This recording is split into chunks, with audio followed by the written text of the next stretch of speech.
I'm Carolyn Holzman, and this is Confessions of an SEO. These are my experiences in SEO, both as an SEO and as an SEO tester. So instead of telling you what someone else says about SEO, I believe in firsthand experience to understand Google, so I watch their feet. And if you're an independent or agency SEO, rest assured, I get you. And as a business owner or stakeholder who struggles to keep up on the SEO front, but you really don't want to show it. Like for many years, I was a local business owner, and I understand the frustration of being in charge, but not when it comes to something like SEO. And real quick, I want to thank Confessions testing and research sponsor, the dental marketing guy, Justin Morgan. He owns and manages a marketing analyst and service firm for dentists, and you can find him by searching for the dental marketing guy or clicking the link in the description. Let's get started. Okay, welcome to Season 2, Episode 44. Okay, you may not have felt it this week, but it was a very interesting one in the SERPs. Now, previously around October 10th or so was a day when what I saw was like the bottom fell out of the index, specifically the indexation test site that I have been running testing with for over a year and 2 months to be precise. It just disappeared. Like nothing that was findable by its keywords was findable. And then, miraculously, content was returned to the SERPs on November 1st. Now, if you're interested in more information about the day-to-day experience of the indexation testing, check out they're daily short 5-minute videos where I run through what's new and what's happening in the server logs. And it's called the crawl or no crawl reports. And you can find it by Googling it. And it's also in a widget on the Google Index Detector page. And you can find that on American Way Media, or you can just Google Index Detector and you'll find it. It's the first result.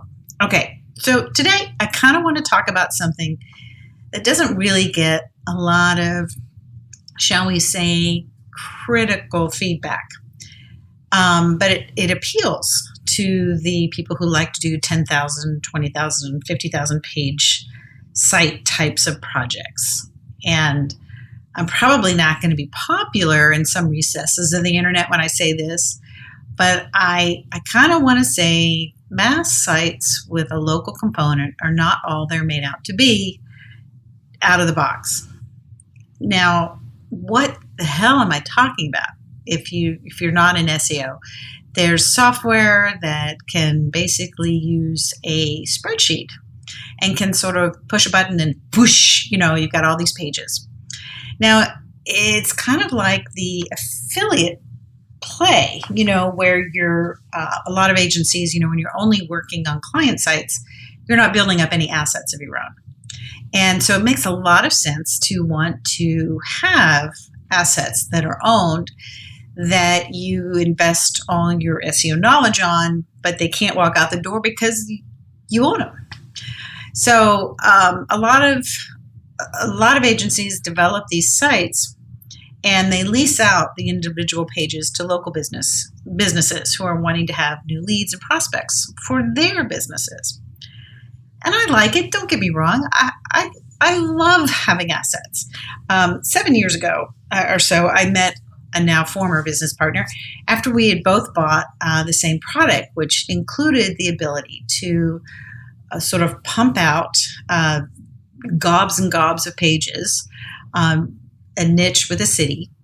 And the idea was you could rent a page on the site because this magic software would make it easier to rank locally.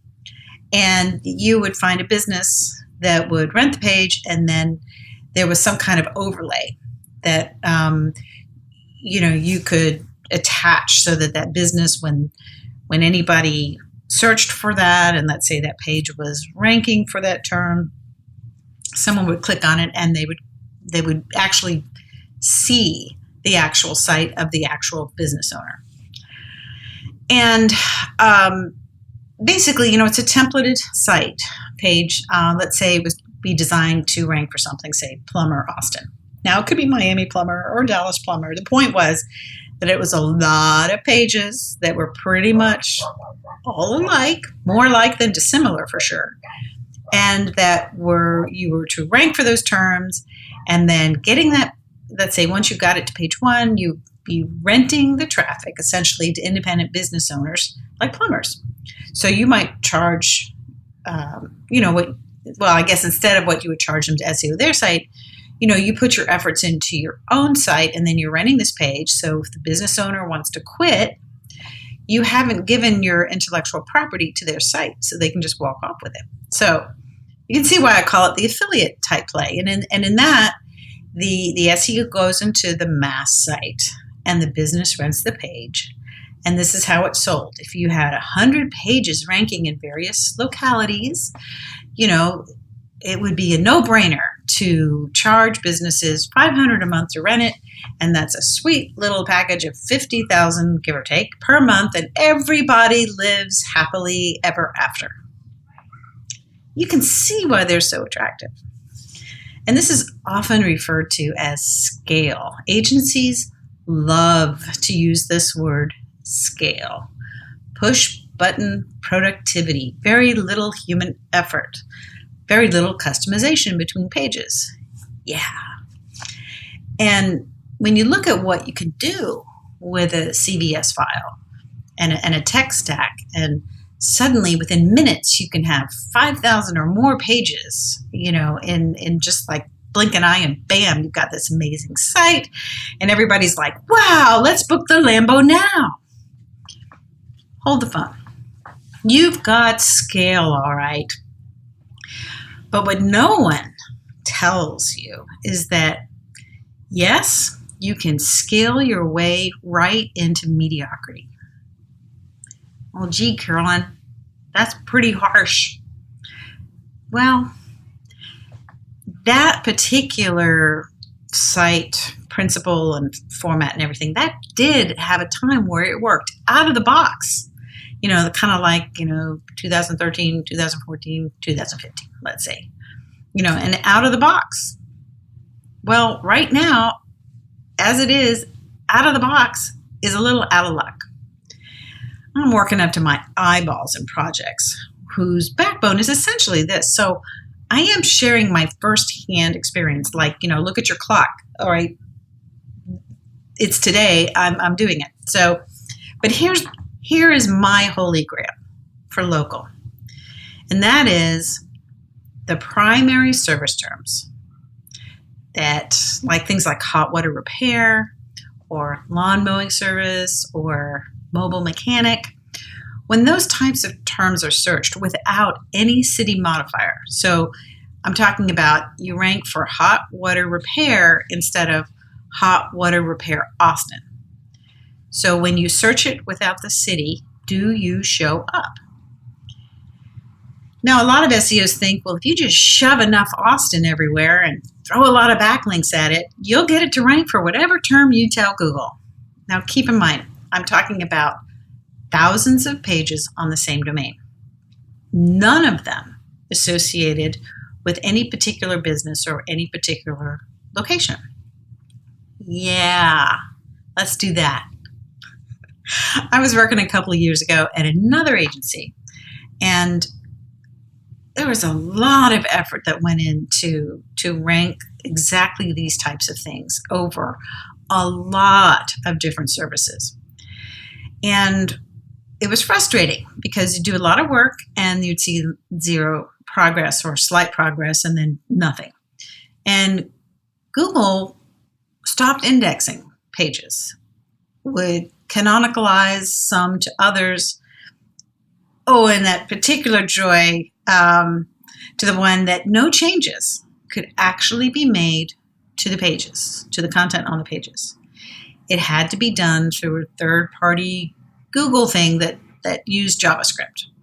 And it is actually a very helpful tool that creates A/B pages for testing. Now, all of this is great in theory, but in practice, when Google turns off rendered indexing, all that luscious, juicy optimizations that are wrapped in JavaScript, they disappear, as my mother used to say, like deviled eggs in a church social. Now, the reason I thought it would be a fun topic, mass sites, is because everybody talks about these sites like they can still work today. Out of the box that they can do it. If you know how to do SEO, you can make them rank, which is sort of kind of true, but not quite. But that is until you start building them and working on them. Out of the box, they languish, depending on the competitiveness of the city, the niche that you're in. They can languish anywhere from page 3 on back. It's almost like there's some kind of invisible force field that keeps them from ranking higher. So in my experience, working on these things, they really kind of become little mini individual sites, because not only do you need to optimize them for the niche, you've got to work on the geosignals that Google rewards. And so now we're talking about GBP, Google Business Profiles. And it's taken me probably close to 7 months to change how I call them, because in the old days we called them GMBs, Google My Business. So if you haven't tried to get a GBP for home services lately, it's a whole nother game than it used to be.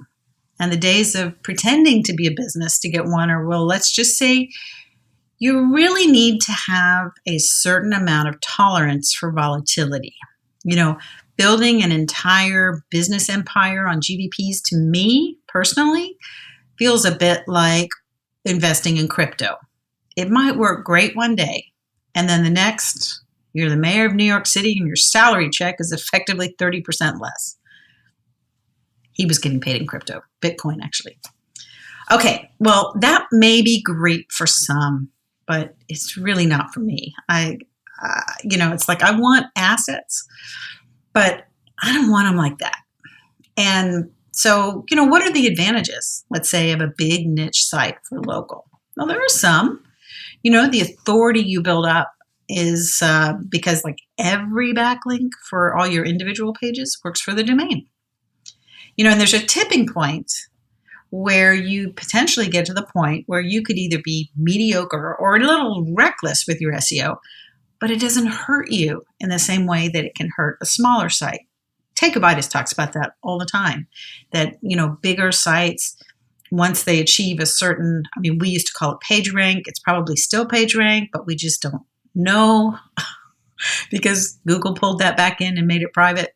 But, let's say you've got this and you really want to do it.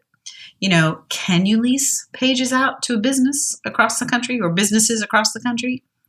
That could be a little tricky. But maybe, if you were optimizing, let's say, for a non-local term, and they do exist, and you had a way to deal with the calls, which you could then funnel leads to a business in that area, that would pay you for the leads.